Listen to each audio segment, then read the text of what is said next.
Գյումրիում թեև նախընտրական ու հետընտրական թոհուբոհը ավարտվել է, սակայն քաղաքական կրքերը չեն հանդարտվում, քաղաքացիների համբերությունն ու նյարդերը սկսում են տեղի տալ։ Թեև Մարտուն Գրիգորյանը երկար լռությունից հետո հայտարարեց, որ անհրաժեշտ քանակությամբ քվե կտա Վարդան Ղուկասյանին, որպեսզի վերջինս ընտրվի Գյումրու քաղաքապետ, սակայն նրանց քաղաքական հայրերի ու կուրատորների ջրերը նույն առվով չեն հոսում, ավելին, այդ ջրերը օր-օրի ավելի են պղտորվում։ Հայկական ժամանակի հետ զրույցում քաղաքացիական պայմանագիր խմբակցության падգամավոր Լիլիթ Ստեփանյանը կարծիք է հայտնում, որ Մարտուն Գրիգորյանը չի եղել որոշում կայացնողը, այլ պարզապես կայացված որոշման հրապարակողը, այն էլ մեծ դժվարությամբ, ինչի մասին է վկայում նաև Գրիգորյանի 5 անգամ վերախմբագրված Facebook-յան գրառումը։ Ստեփանյանը համոզմունք է հայտնում, որ Մարտուն Գրիգորյանի համար դա ծանր եւ վճռորոշ որոշում է եղել։ Որոշումը այո, մեծ առումով կայացրել են նրան սատարող քաղաքական ուժերը,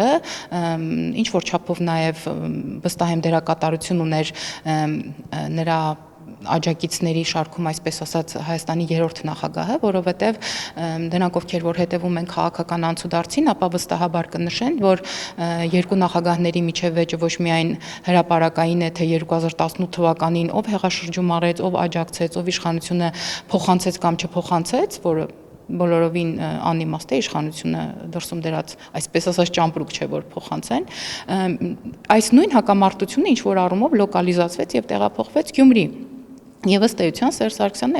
այսպես է մտածել, որ թող գան իրենից խնդրեն եւ վերջապես հասկանան, որ շատ բան նաեւ իրանից է կախված եւ երկու նախագահների քաղաքական ռեսուրսների, քաղաքական ճամբարների, քաղաքական ուժերի մրցակցություններ այստեղ։ Դիտարկմանը թե Մարտուն Գրիգորյանն էլ էր հայտարարում, որ երբեք ճանապարհ չի անցնի Վարդան Ղուկասյանի հետ, սակայն ըստ էության տեղի ունեցավ հակառակը, падգամավորն արձագանքում է այն, որ որոշումը Մարտուն Գրիգորյանը ստիպողաբար է կայացրել, դա փաստ է։ Երկրորդ դրվագը, ինչի վրա Ստեփանյանն ուշադրություն է հրավիրում, այն է, որ նախ կոալիցիայի մասին խոսք չկա եւ նրանք բոլորովին չեն պատրաստվում պատասխանատվություն ստանձնել։ Նախ կոալիցիայի մասին ընդհանրապես խոսք չկա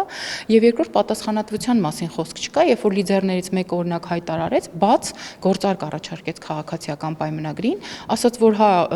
դե թող իրենց տեխնազուն չառաջարկեն քաղաքապետի համար եւ հայտարարեն, որ իրենք չեն չուզենալով Վարդան Ղուկասյանին կընտրեն մեր տեխնազոին Մարտուն Գրիգորյանին։ Այսինքն աբսուրդ կազուսային իրավիճակ, եթե այդ մտահասունությամբ քաղաքական մարդիկ մտնում են քաղաքականություն, ամբողջ քարոզարշավը իրականացնում են ոչ թե քաղաքական կանոնների կամ քաղաքագիտական նորմերի շրջանակներում, այլ տանում են ավելի շուտ տղայական դաշտ, երբ որ խոսում են ճշտից, ապրած կյանքից, ինչ որ չգրված օրենքներից եւ վերջում կանգնում են այսպիսի խնդրի առաջ, ապա ես կարծում եմ պատասխանատվությունը ոչ միայն քաղաքական, այլ նաեւ այլ առումներով իրենք պետք է կիսեն եւ քաղաքացիական պայմանագիրը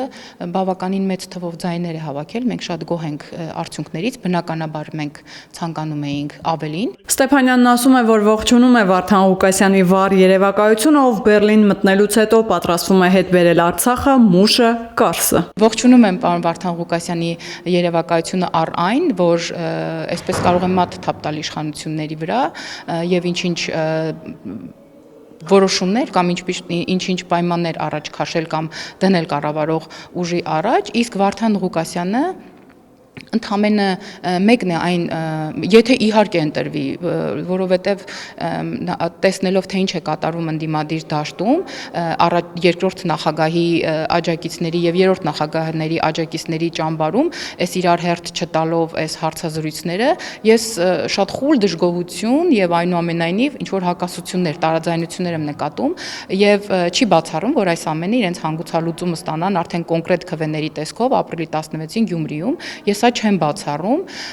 որովհետև հիմա երկրորդ նախագահի աջակիցները ամբողջ թափով լծված են Մարտուն Գրիգորյանի քաղաքական հեղինակությունը ոչնչացնելու գործին եւ դա շատ ակնհայտ է։ Պատգամավորի համոզմամբ քարոզարշավի ամենասկզբում մի քանի ձևակերպումներ ու շեշտադրումներ են եղել, որոնք մեծ նշանակություն չեն ունեցել քաղաքական process-ի վրա, բայց ինքը դրանք վտանգավոր ու անհարկի է համարում։ Նախ ես ինքս Կոտայքի մարզից եմ, Հրազդան քաղաքից եմ եւ ինձ համար անընդունելի է, որ այսպես հնարավոր է Հայաստանի Հանրապետության ինչ որ համայնք բացառիկի կամ եզակի տակ ներկայացնել անտեսելով մյուս համայնքները։ Երկրորդ, որ ասում են թասիբով գյումրեցին, թասիբով նա իր խոսքի տերն է եւ այլն, ես կուզեմ օրինակ հարց տալ էլի ընդհանուր առմամբ այս ասողներին, իսկ Հայաստանի Հանրապետության որ համայնքի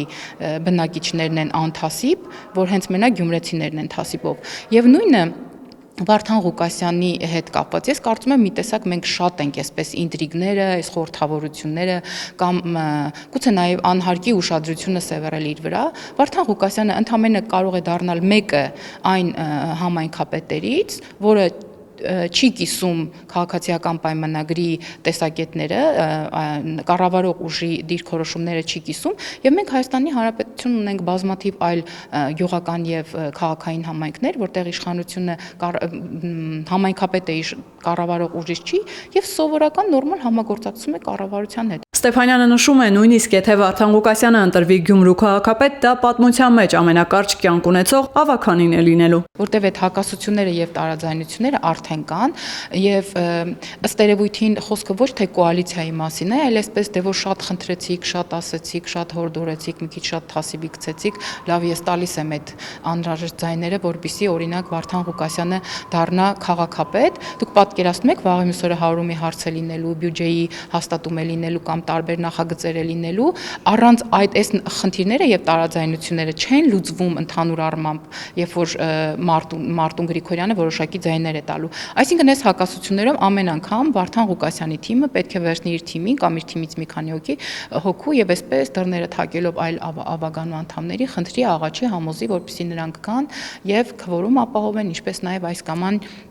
նախագիծը հաստատեն։ Խոսելով Գյումրու ընտրությունների նախընտրական եւ հետընտրական process-ներում Շիրակի թեմի առաջնորդ Միքայել arczepiskopos Աջապահյանի ակտիվ ներգրավվածության մասին, որն ինչ-որ փուլում առաջարկել էր հաշտեցնող կամուրջ դառնալ Մարտուն Գրիգորյանի եւ Վարդան Ղուկասյանի նրանց քաղաքական հայրերի միջև, սակայն վերջին հարցազրույցով եւ հայտարարություններով ավելի շատ գժտեցրել է Սարգսյան-Քոչարյան զույգին, Ստեփանյանն ասում է. Ուզում եք, որ ես մեկնաբանեմ կամ կարծիք հայտնեմ մի հոգևորականի ասացի շուրջ կամ դրա վերաբերյալ, ով օրինակ 7 տարի առաջ մի բան է ասել, 5 տարի առաջ մի բան է ասել, մի տարի ու կես առաջ մի բան է ասել, մի տարի առաջ մի բան է ասել, 3 ուրիշ բան է ասել, եւ գուցե իմ տված հարցազրույցից օրինակ 15 կամ 20 րոպե հետո ինքը եւս մի հարցազրույց տա եւ արմատապես հերքի այն ամենը, ինչ որ օրինակ ասել էր 3։ Ես ինչպես մեկնաբանեմ։ Ես կարծում եմ լավ կլինի ինքը մեկնաբանի եւ վերջնականապես հասկանա թե այսպես ուռճացնելով Գյումրիին եւ Գյումրիի հետ կապված ընտրությունները, տեղական ինքնակառավարման մարմինները, այդ ինչ կամուրջ էր հանդիսանում, այսինքն սա եւս մեկ անգամ ապացուցում է, որ այս քաղաքական ուժերը իրար հետ այնքան տարաձայնություններ ունեն, որ պիտի հոգեվորականը իրենց հաշտեցի, այն հոգեվորականը, որը չի ալարում եւ մեծ ջատագովությամբ քննադատում է այս տեխնացուին եւ օրինակ ողջունում է այն մյուս տեխնացուի քաղաքական ղեկավարին։ Ես կարծում եմ դա անշնորհակալ եւ անիմաստ գործ է, ինչ որ մեկնաբանել։ Այդ ուղղակի պետք է լսել եւ անցնել առաջ, հետեւությունները պետք է անեն հանրությունը, հետեւությունները պետք է անեն գյումրեցիները։ Ես իրոք չեմ ուզում պարոն Աջապահյանին մեկնաբանել։ Խոսելով կառավարող ուժի տեխնացուի Սարիկ Մինասյանի մասին Լիլիթ Ստեփանյանն ասում է, վերջինս Գյումրիում հավաքել է 17000 ձայն ստացել, 37% վստահության քվեի եւ այդ պարագայում այս ուժի հետ նախապայմաններով խոսել է առնվազն լուրջ չէ, ադեկվատ չէ։ Ինչ վերաբերում է որոշ լրատվականների անդրադարձին, թե իբր քաղաքացիական պայմանագիր կուսակցությունը Մարտուն Գրիգորյանին առաջարկել է դառնալ քաղաքապետ միայն թե կանխի Ղուկասյանի գալը, սակայն մերժում է ստացել Գրիգորյանից, Ստեփանյանն ասում է. Ինչ վերաբերում է այն բոլոր ենթադրություններին, պտտվող լուրերին, շրջանառվող տեղեկություններին, որոնք հատկապես ընդդիմադիր դաշտին սատարող լրատվամիջոցներն են տարածում հանրության մեջ եւ որոնք սկսում են լսել ենք թե ասում են որ, ապա դրանք կարծում եմ լուրջ չեն։ Եթե մենք ունենանք ասելու բան եւ գյումրեցիներին եւ լրատվական դաշտին, ինչպես նաեւ հայ հանրությանը, ապա մեզ որևէ բան չի կաշկանդում եւ մենք որևէ դեմքով դա կլինի վարչապետը, եթե դա վերաբերում է կուսակցությանը կամ մեր ներկայացուցիչը Գյումրիում, եթե դա վերաբերում է կոնկրետ Գյումրու